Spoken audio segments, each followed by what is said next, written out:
Welcome back to the hall.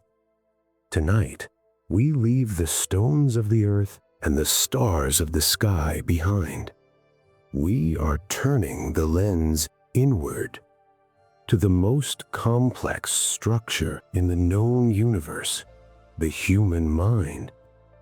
3 pounds of folded tissue pulsing with electricity, creating everything you have ever seen, felt, or dreamt.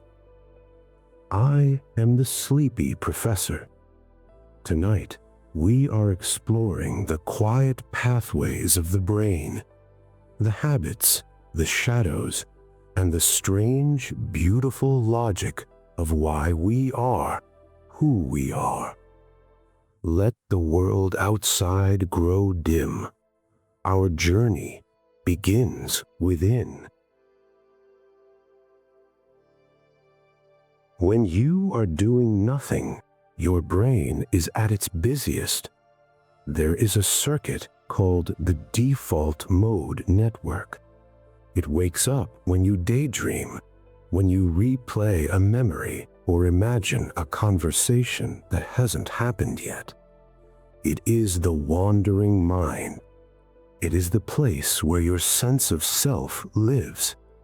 As you lie here, your brain is quietly weaving your life story together, a slow internal narration, keeping the threads of you from unraveling in the dark. Have you ever noticed how the mind clings to what is unfinished? This is the Zeigarnik effect. Our brains are designed to remember incomplete tasks better than completed ones.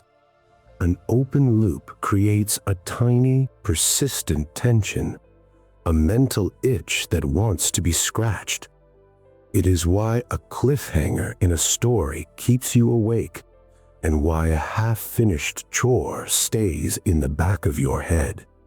The mind loves a resolution. It craves the click of a door finally being closed.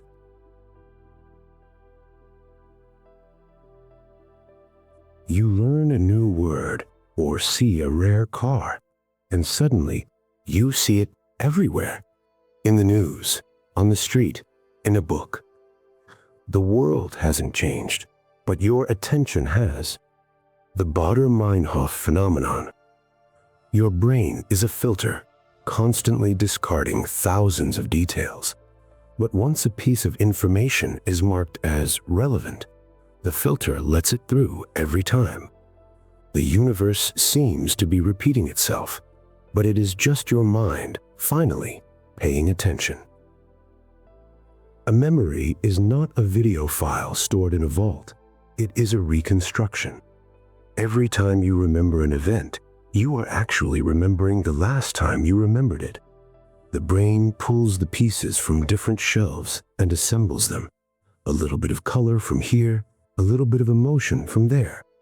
Over time, the edges soften, the colors change. We are all, in a way, unreliable narrators of our own lives, rewriting our history every time we tell the story.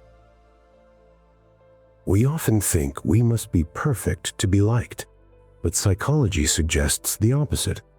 The pratfall effect. When a highly competent person makes a small mistake, they become more attractive to others.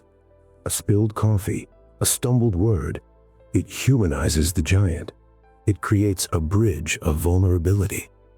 Perfection is a wall, but a flaw is a door. We find comfort in the cracks because that is where we see ourselves.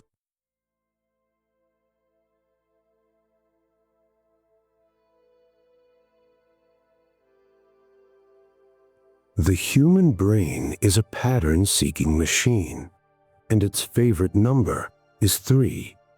3 acts in a play, 3 colors in a palette, 3 points in an argument. Anything less feels incomplete. Anything more feels like a crowd. 3 is the smallest number needed to create a rhythm, a beginning, a middle, and an end. It is the pulse of our logic, a steady, predictable cadence that makes the world feel right. We are prone to a strange, shimmering bias, the halo effect.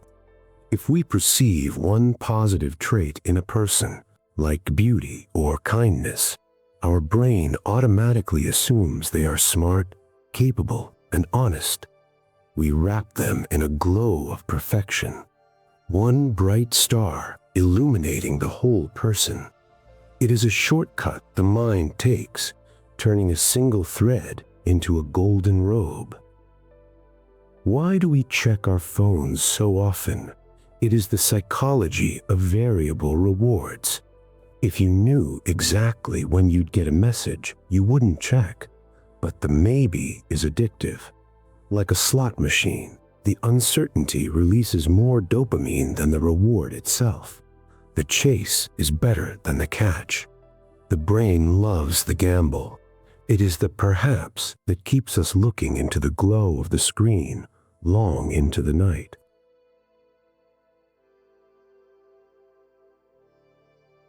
We are reaching the end of the first chapter. Your brain is beginning to shift its gears. The logic of the day is dissolving. The prefrontal cortex, the part of you that plans and worries, is beginning to hand over the keys to the hippocampus, the gatekeeper of dreams. The thoughts are becoming images. The words are becoming echoes. Your mind is preparing to do its most important work in the silence of the deep and the dark. We often walk through the world feeling as if every eye is upon us. A stain on a shirt, a stumbled sentence, a moment of social clumsiness.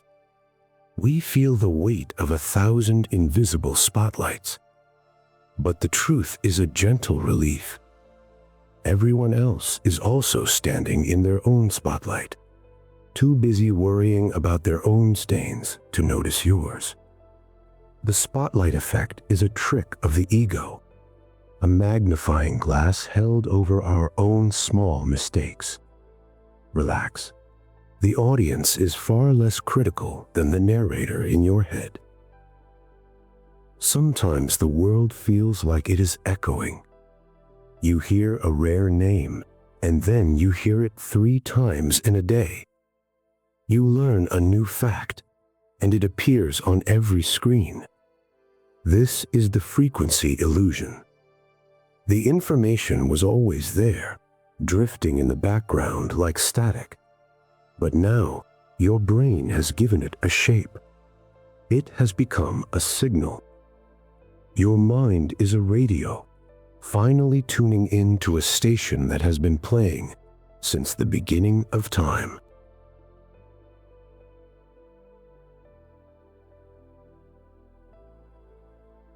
The human mind is a ship that likes to drop anchor.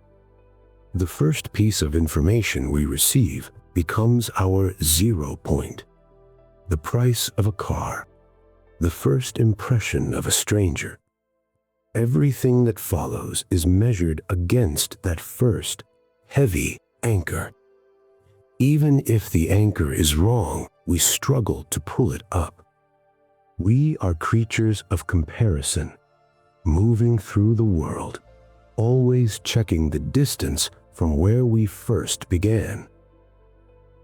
A habit is a physical path in the brain, a neural groove.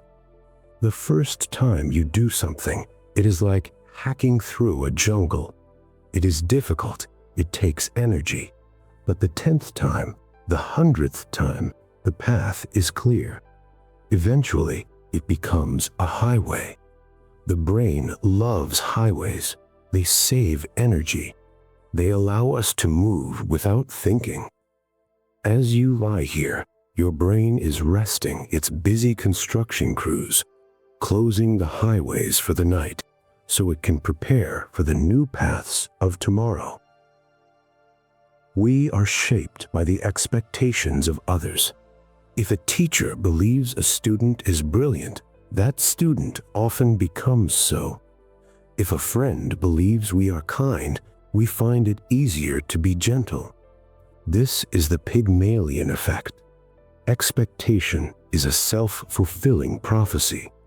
We rise or we fall to the level of the stories people tell about us.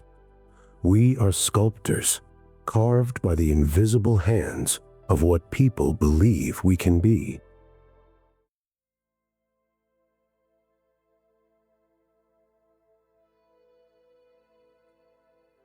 We believe that more choice leads to more freedom, but the mind has a limit. When faced with too many paths, we become paralyzed. The paradox of choice. We worry about the paths we didn't take. The opportunity cost creates a quiet, persistent anxiety. A simple life is a quiet mind. Sometimes the greatest luxury is having the decision made for us. Why do we cry at a sad movie? Why do we wince when we see someone else fall? Deep in the brain, the mirror neurons are fired. They don't know the difference between you and them. To the brain, watching an action is almost the same as doing it. It is the biological root of empathy, the bridge that connects one soul to another. We are not islands. We are echoes, reflecting the world back to itself.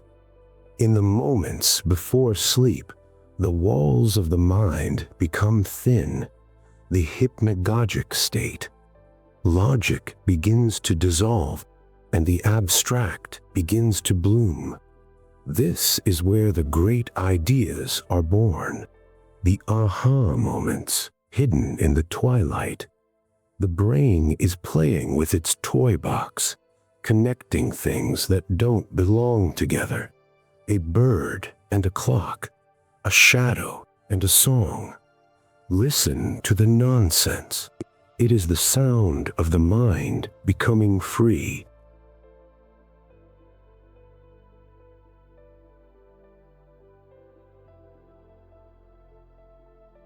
The more we know, the more we realize we don't know. True wisdom is often accompanied by a quiet, steady doubt. The Dunning-Kruger effect.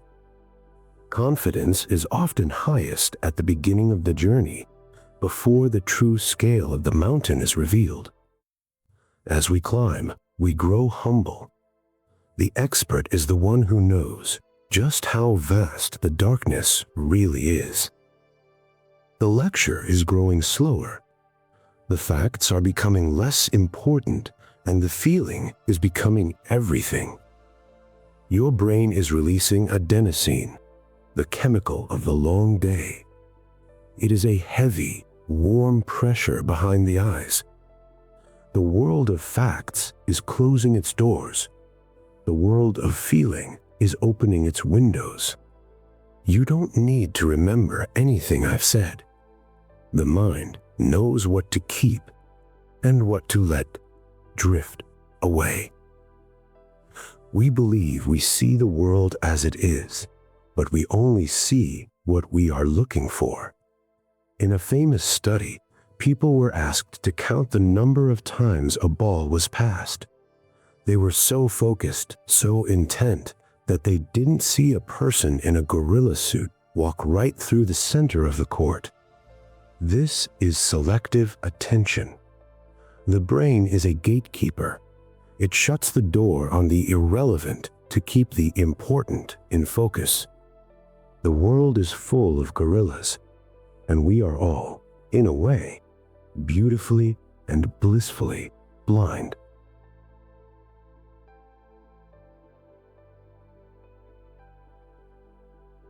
We judge an experience.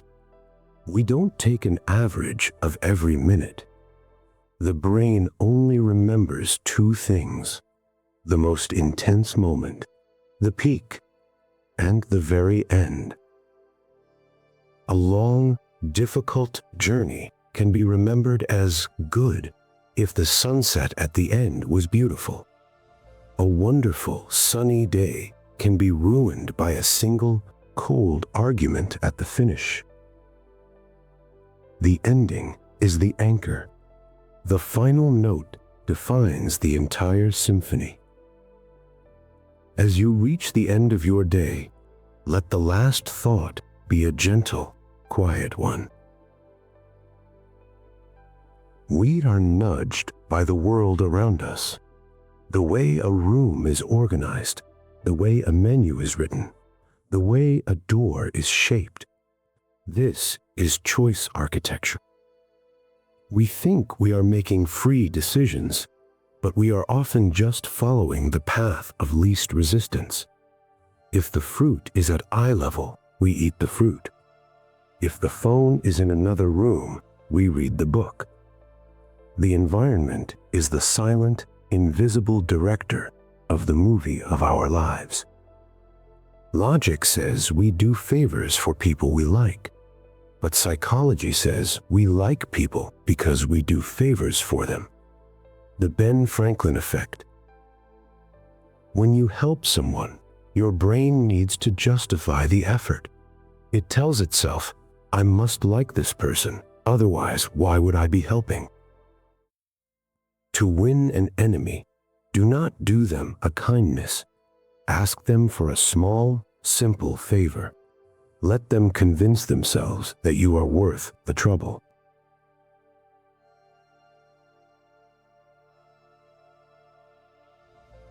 The mind cannot hold two conflicting truths at once. It creates a friction, a mental heat called cognitive dissonance. If we believe we are good, but we do something bad, the brain must bridge the gap. It changes the story. It makes excuses. It shifts the blame. We are masters of self-justification. We don't seek the truth. We seek the version of the truth that lets us sleep at night. In the dark, we look to others to see if we should be afraid. Social proof. If everyone else is calm, we stay calm, even if the room is filling with smoke. If everyone else is running, we run, even if we don't know why. We are a herd species. Our survival once depended on the collective, and our brains haven't forgotten. We find safety in the crowd, a quiet, shared certainty that we are all moving in the same direction. Information is a leaking bucket. Within 24 hours, we forget more than half of what we learned. The Ebbinghaus forgetting curve. The brain is constantly cleaning house. It throws away the clutter to make room for the new. But if we revisit a thought, the curve flattens. The bucket develops a seal. Repetition is the thread that sews the information into the fabric of the mind.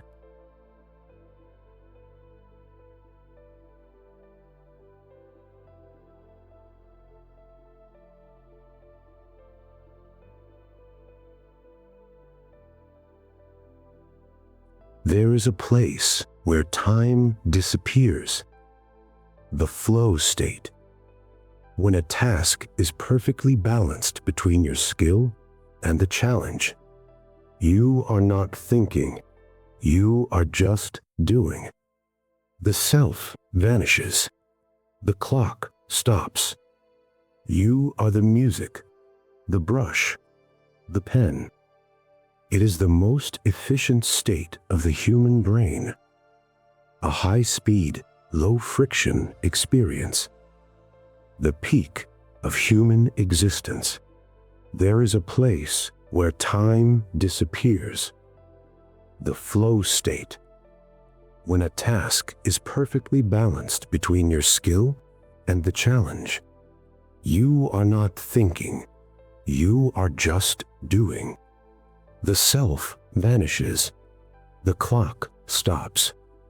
You are the music, the brush, the pen. It is the most efficient state of the human brain. A high-speed, low-friction experience. The peak of human existence. Belief is a biological force. The placebo effect. If you believe a sugar pill will heal you, your brain releases its own chemistry. Endorphins, dopamine. The expectation of relief is the relief. The mind is the body's own pharmacy. It can create the medicine it needs, simply by believing that the help has already arrived. The lecture hall is growing very quiet now. The prefrontal cortex, the editor, has gone home for the evening. The amygdala, the emotional heart, is settling down. The facts are dissolving into feelings. The logic is turning into light. You are standing at the threshold of the REM state, the stage where the brain paralyzes the body to protect the dreamer. Let go of the why. Embrace the what is. The mind is ready to play.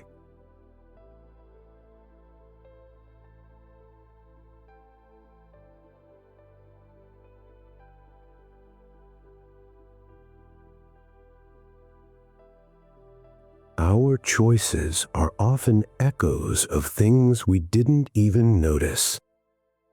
The priming effect. If you read words about patience or calm, you will walk more slowly to your next destination.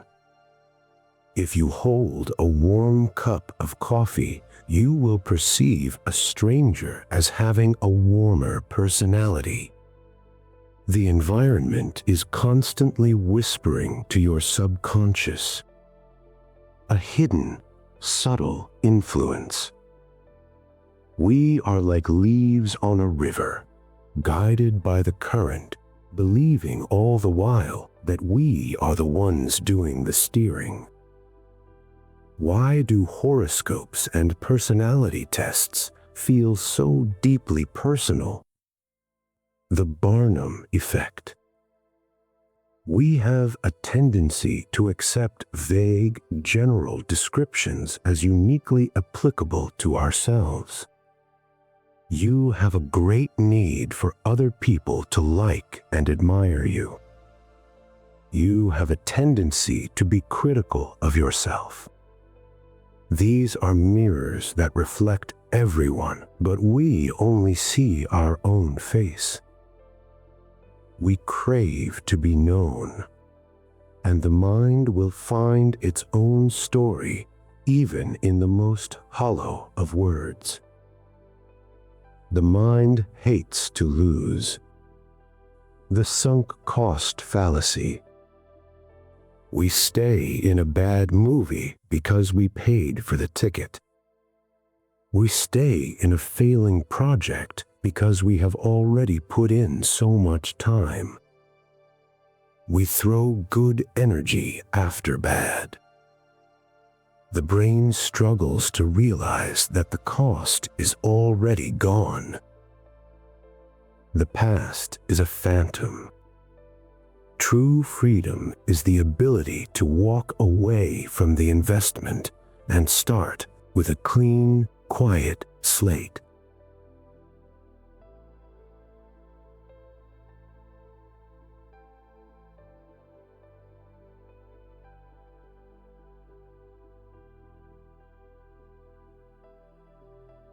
In the ancient world, a rustle in the grass was more important than the beauty of a flower. The one was a threat, the other was just a decoration. Our brains evolved with a negativity bias. A single insult stings more than 10 compliments soothe. A mistake weighs more than a victory. We are designed to survive, not necessarily to be happy. But as you rest, tell your brain the lions are gone. The grass is still. You can put down the shield and look at the flowers in the dark. Familiarity is the secret ingredient of affection, the mere exposure effect. We like things simply because we have seen them before. A song you hated the first time becomes a favorite by the 10th. A face you found plain becomes beautiful through the years of seeing it. The brain finds safety in the known, a slow, steady warming of the heart. The world becomes a home, one repeated, familiar moment at a time. We have a deep, desperate need for the world to make sense. The just world hypothesis, the belief that good things happen to good people and bad to bad.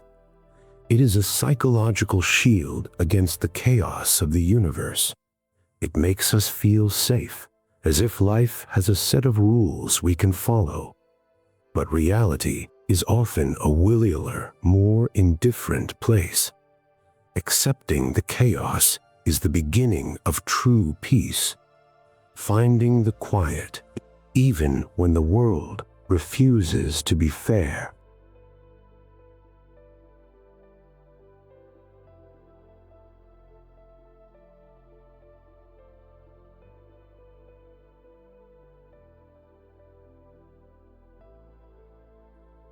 Our memories are as fragile as smoke. The misinformation effect. If someone suggests a detail about a past event, your brain will often incorporate it into the truth. We can be convinced we saw a broken headlight that was never there. We can be convinced we felt an emotion that we never truly felt. The mind is a storyteller, and it is happy to take suggestions. As you drift off, let the facts of your day soften. The truth is not in the details, but in the rest you are finding now.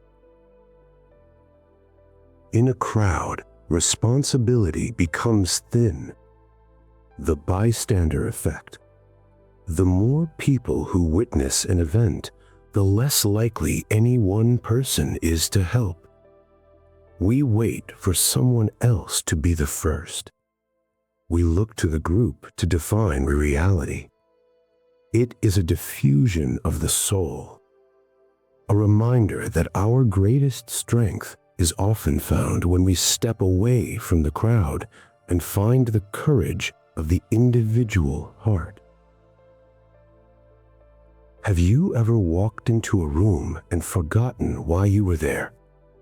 The doorway effect. The brain uses physical boundaries, like doors, to mark the end of one mental chapter and the beginning of another. When you pass through the frame, the brain clears the cache. It prepares for the new environment and drops the old intentions. It is a literal, physical reset. As you close your eyes, imagine yourself walking through a final door into the room of sleep, leaving the world and its reasons on the other side.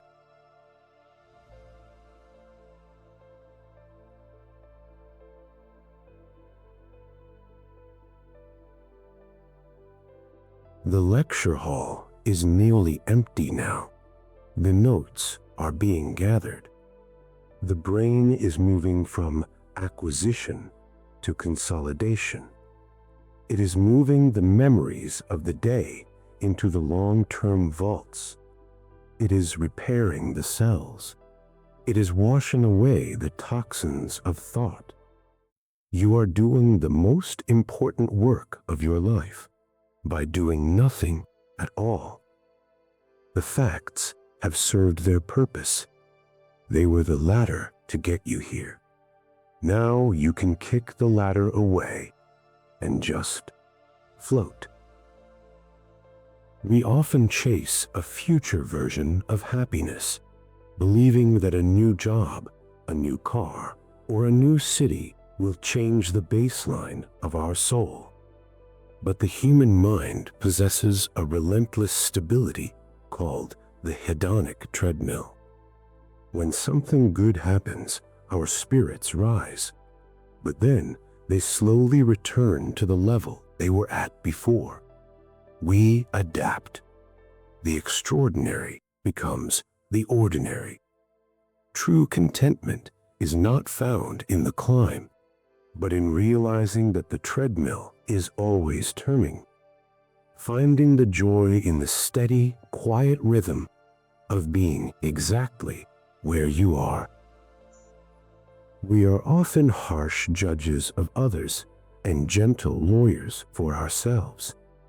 When we see someone else stumble, we assume it is because of their character, that they are clumsy or careless. But when we stumble, we blame the floor. This is the fundamental attribution error. We see our own actions through the lens of our circumstances, but we see the actions of others through the lens of their identity.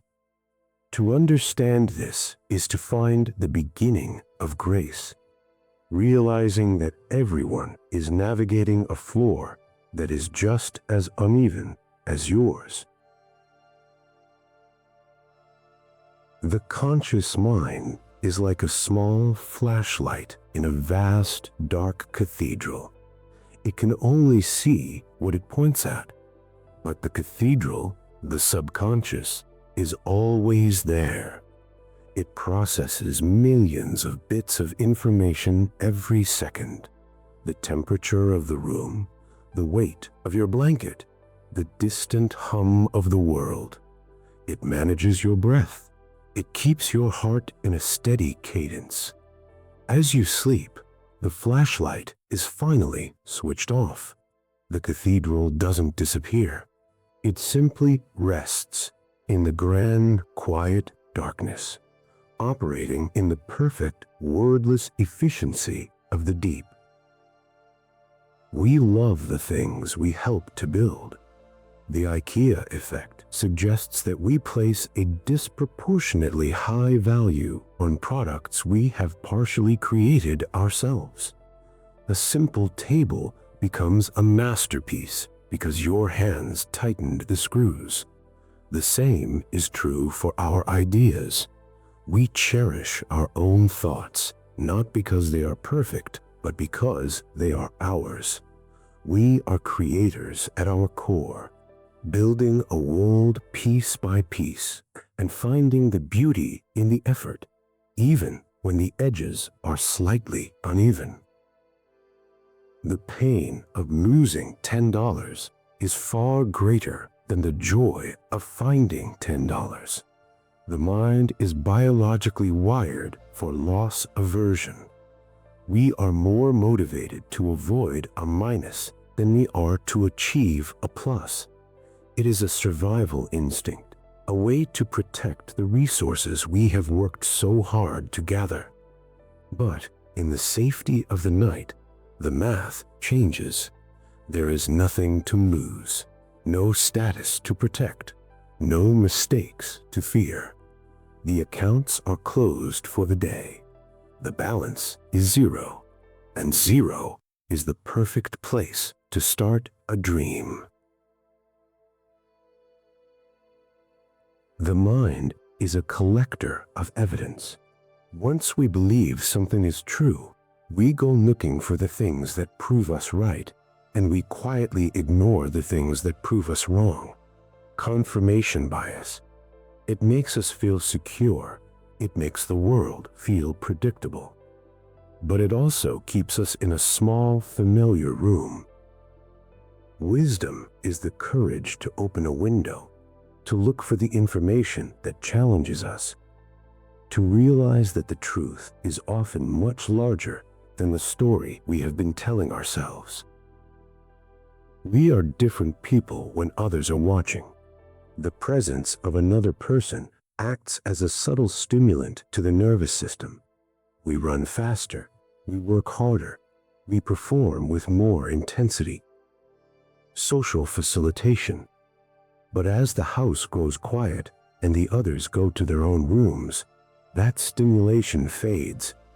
The performance of your personality can finally end. You don't have to be someone tonight. You can simply be a presence, a quiet, resting center. The brain has a limited bandwidth for the day. Every decision, from what to wear to how to answer an email, uses a small piece of your mental fuel. By the end of the evening, the tank is low. This is cognitive load. The heavy, sluggish feeling of a long day is your brain's way of saying it is full. It needs to process. It needs to clear the desk. Don't try to solve the problems of tomorrow now. Your processor is busy with the work of rest. Let the thoughts stay in the queue. The system is shutting down for maintenance. We remember the beginning, and we remember the end. The middle of a list, a movie, or a day often drifts into a soft, indistinct blur. The serial position effect. As you look back on your day, the morning might feel sharp, the evening might feel clear, but the hours in between have dissolved into the fabric of your life. It is okay to let the middle go. Focus only on the finer note, the recency of this moment, the quiet, the warmth, the end of the list. We have traveled through 50 gates of the mind. We have looked at the biases, the shortcuts, and the secret pathways of the self. You are halfway through the lecture, and the professor's voice is becoming a distant hum. The facts are no longer anchors, they are clouds, drifting, dissolving. Your brain is moving into the delta waves, the slowest, deepest rhythm of all. The lecture hall is vast, and the seats are very, very comfortable. Stay here, in the quiet, in the deep. Humans are the only primates with visible white sclera around our pupils. Our eyes were designed to be red. We can tell where someone is looking from across a room. It is our most ancient form of communication, a silent, high-speed connection. But as you close your eyes now, that connection is severed. You are no longer being perceived. You are no longer on stage. The social world has faded into the background, and you are finally alone in the quiet safety of your own inner darkness.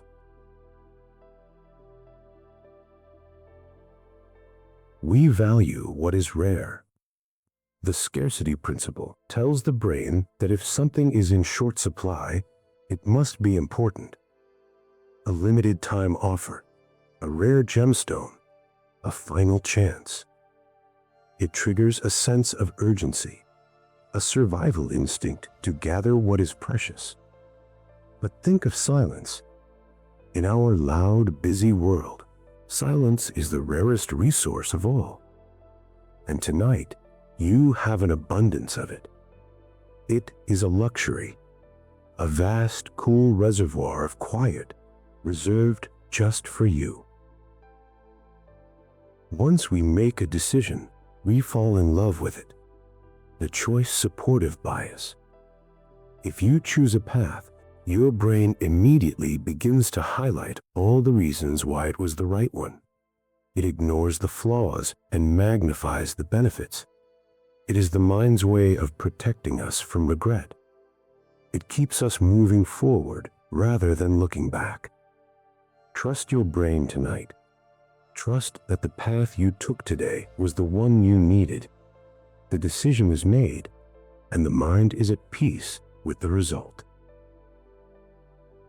The brain is tuned to detect change, not constant states, the just noticeable difference. We don't notice the weight of our clothes or the hum of the air because they are steady. But a single drop of rain or a sudden whisper catches our attention instantly. As you settle into your bed, let the steady things take over. The constant pressure of the mattress, the rhythmic rise and fall of your chest, become background noise to yourself until there is no more change to detect, only the stillness.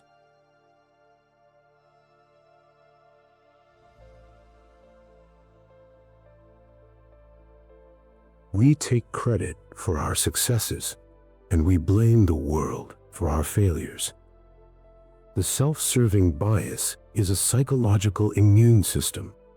It protects our self-esteem from the harshness of reality. It allows us to keep going, to keep trying, even when things are difficult. It is a necessary fiction. But for now, you don't need to be successful. You don't need to defend your ego. You can put down the crown and the shield. You are enough, simply because you are here. The brain judges the importance of information by how easily it comes to mind. If we can think of it quickly, it must be true. This is why we fear the rare and spectacular more than the common and slow. The dramatic news story stays in the front of the mind, while the quiet, steady truths stay in the back. Correct the balance tonight. The world is not defined by the loud exceptions. It is defined by the billions of quiet heartbeats, the steady turn of the earth, and the soft, predictable arrival of sleep. We have reached the hour of the deep shadow. The lecture hall is no longer a place of study. It is a place of sanctuary.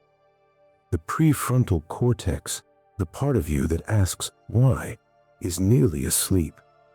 The amygdala, the part of you that feels fear, is quiet. The brain is preparing for the final transition. The memories are being filed. The muscles are going limp. You are floating in the space between the word and the dream. Stay in the drift. Stay in the dark. The hall is almost empty.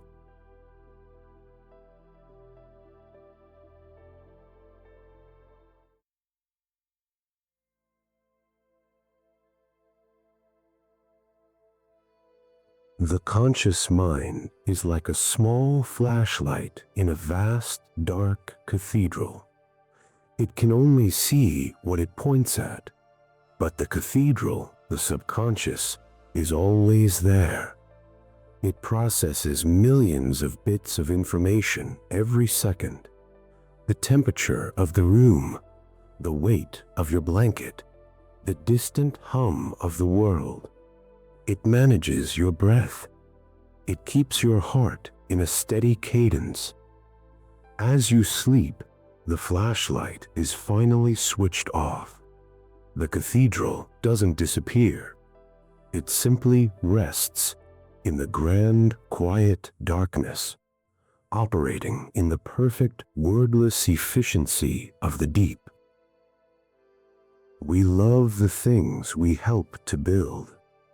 The IKEA effect suggests that we place a disproportionately high value on products we have partially created ourselves. A simple table becomes a masterpiece because your hands tightened the screws. The same is true for our ideas.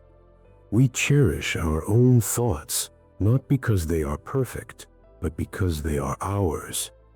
We are creators at our core, building a world piece by piece and finding the beauty in the effort, even when the edges are slightly uneven. The pain of losing $10 is far greater than the joy of finding $10. The mind is biologically wired for loss aversion. We are more motivated to avoid a minus than we are to achieve a plus. It is a survival instinct, a way to protect the resources we have worked hard to gather. But in the safety of the night, the math changes.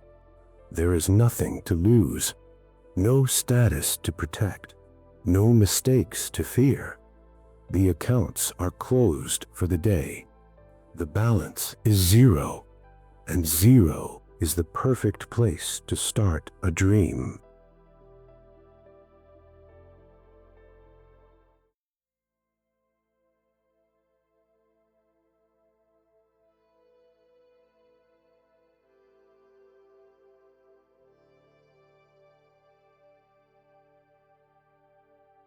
The mind is a collector of evidence. Once we believe something is true, we go looking for the things that prove us right, and we quietly ignore the things that prove us wrong. Confirmation bias. It makes us feel secure. It makes the world feel predictable. But it also keeps us in a small, familiar room. Wisdom is the courage to open a window, to look for the information that challenges us, to realize that the truth is often much larger than the story we have been telling ourselves. We are different people when others are watching. The presence of another person acts as a subtle stimulant to the nervous system. We run faster, we work harder, we perform with more intensity. Social facilitation. But as the house grows quiet, and others go to their own rooms, that stimulation fades. The performance of your personality can finally end. You don't have to be someone tonight. You can simply be a presence, a quiet, resting center. The brain has a limited bandwidth for the day. Every decision, from what to wear to how to answer an email, uses a small piece of your mental fuel. By the end of the evening, the tank is low. This is cognitive load. The heavy, sluggish feeling of a long day is your brain's way of saying it is full. It needs to process. It needs to clear the desk. Don't try to solve the problems of tomorrow now. Your processor is busy with the work of rest. Let the thoughts stay in the queue. The system is shutting down for maintenance.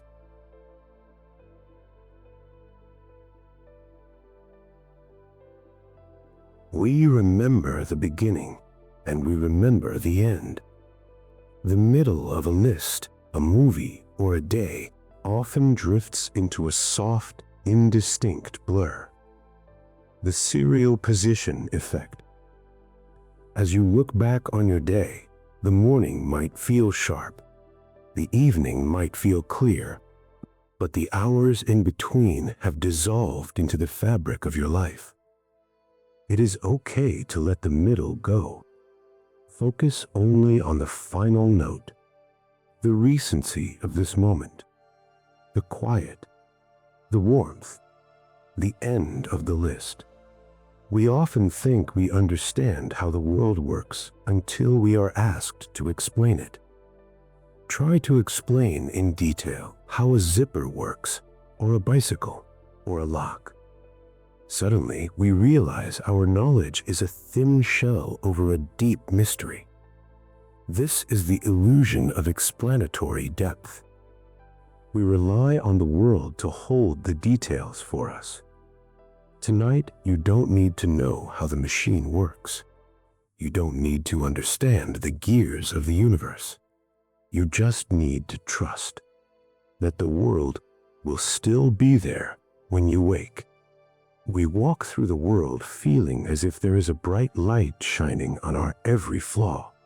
But in reality, everyone else is too busy worrying about their own spotlight to notice yours. The spotlight effect is a trick of the ego. It makes our mistakes feel monumental and our presence feel heavy. But as the night settles, the spotlights are turned off.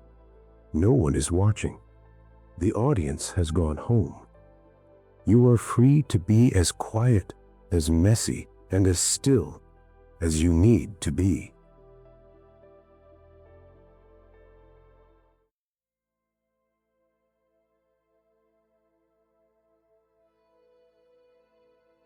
We have traveled through 70 gates of the mind. We have looked at the biases, the shortcuts, and the secret pathways of the self. You are deep into the lecture, and the professor's voice is becoming a distant hum. The facts are no longer anchors. They are clouds, drifting, dissolving. Your brain is moving into the delta waves, the slowest, deepest rhythm of all. The lecture hall is vast, and the seats are very, very comfortable. Stay here, in the quiet, in the deep. There is a famous psychological rule: do not think of a white bear. The moment you try to suppress a thought, the brain creates a monitoring process to check if the thought is gone.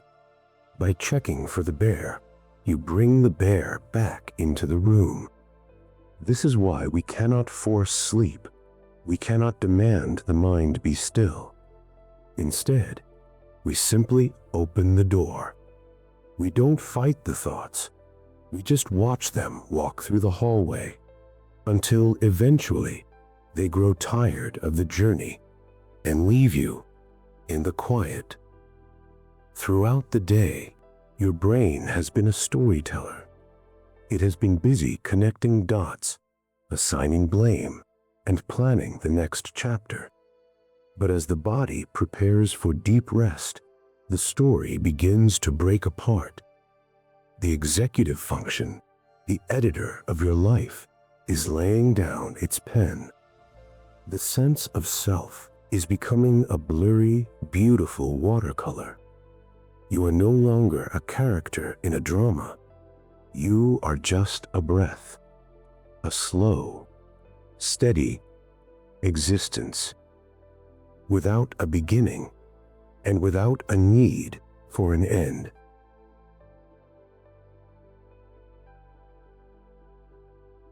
While you sleep, your brain becomes a gardener.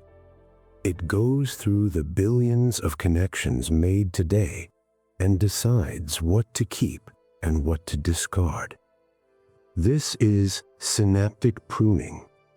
The trivial details, the license plate in front of you, the color of a stranger's hat, are cleared away. Only the essential remains. The brain is making room for tomorrow, cleaning the slate, washing the windows of the mind so that the morning light can find its way in. Deep in the center of the brain lies the limbic system, the seat of our oldest, most primal emotions. It is the part of us that feels the safety of the hearth and the warmth of a touch. Tonight, the limbic system is at rest. The amygdala, the alarm bell, is silent. The hippocampus is busy filing away the day's memories into the long-term vaults. The fire is low. The guards have been sent home.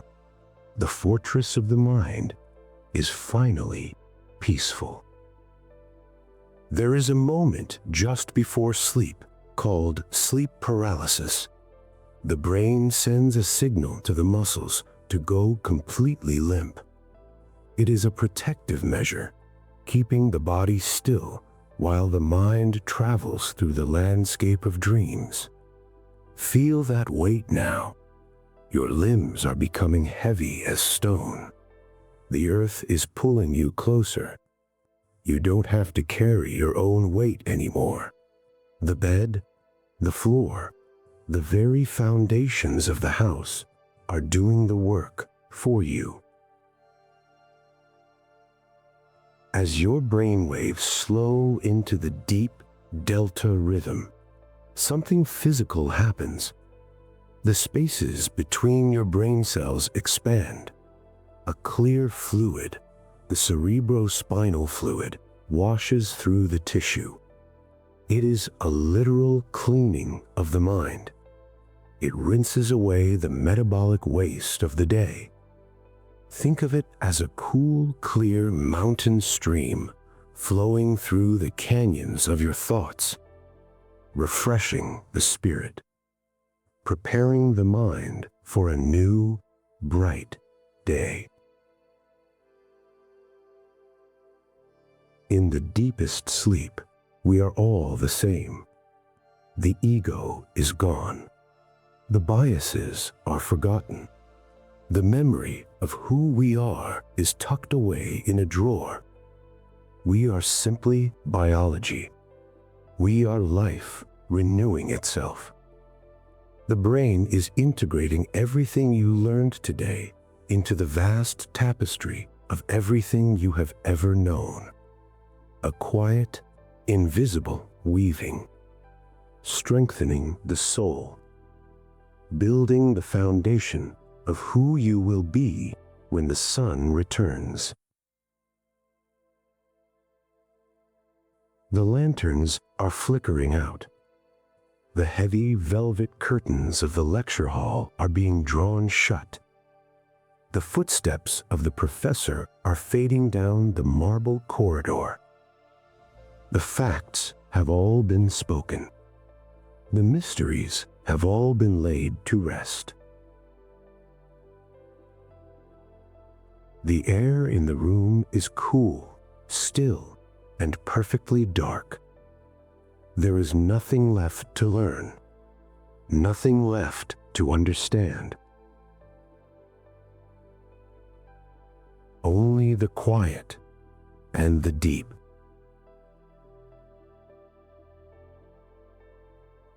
I am leaning over the final candle now. The wick is glowing red. In a moment, the room will be completely black. The giants of the earth are sleeping. The stars are keeping their watch. And your mind is finally, blissfully, empty. I am stepping out now. Close your eyes. The dream is waiting for you at the door. Good night from the quiet center of the world.